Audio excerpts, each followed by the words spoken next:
someone found her inside a dumpster, a small, sick puppy, left in the cold with nothing but a broken body and silence. Her paperwork didn't explain much, only that she was picked up and brought to animal control. No one knew how long she'd been there or who had left her like that, but it wasn't hard to imagine why. Francine was deaf, covered in mange, weak and underweight. The kind of puppy some people don't want to deal with. She couldn't be sold. She needed medical care. So maybe someone thought tossing her away was the easiest thing to do. But even with no sound in her world, and no one to call her name, Francine's spirit hadn't given up. A local rescue group stepped in and took her out of the shelter. Her fur was patchy, her skin raw, her tiny belly empty, but she ran around like she had springs in her feet, jumped on furniture, fell off, got back up again, over and over. She barked at everything, even though she couldn't hear herself. Her energy didn't match her condition, and it was impossible not to smile watching her tumble through the room like a happy little cannonball. Francine had been through more than a puppy ever should, but she acted like every corner of the world was a new playground. She quickly learned how to look for faces. Since she couldn't hear words or whistles, she began watching for eyes, for signs, for quiet motions. She responded to hand signals. She followed the light in someone's smile. Every few steps, she would stop and turn around, checking to see if her person was still near. And the moment she saw those familiar eyes, she'd bounce right back with confidence.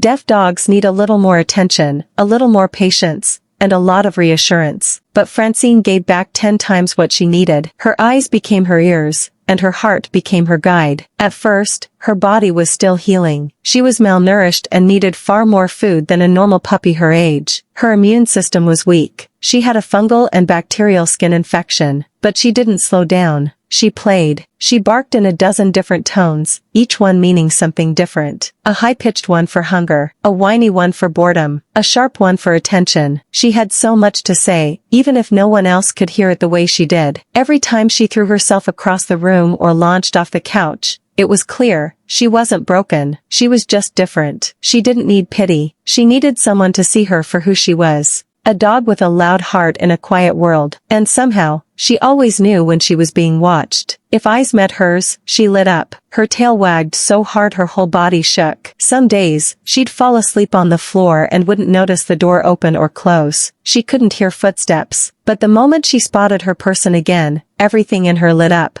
Her face, her paws, her joy. It all came rushing forward like a wave. Being loved changed everything for her. She wasn't just surviving anymore. She had a life, a home, a bed to roll around in, toys to chew, a warm lap to curl into. There were moments when the rescue wondered if she was ready for adoption, but some hearts choose each other without needing words. The truth was, Francine had already found where she belonged. She didn't need a new family. She had one, and she brought so much color to the quiet. So much laughter, so much love. Some people look at dogs with special needs and feel afraid. But Francine's story shows that different doesn't mean less. It can mean more love, more laughter, more moments that stay forever. Her body had been thrown away once, but her heart, her spark, her silly joy, they were never lost. She's a little dog who once had nothing, and now, she has everything.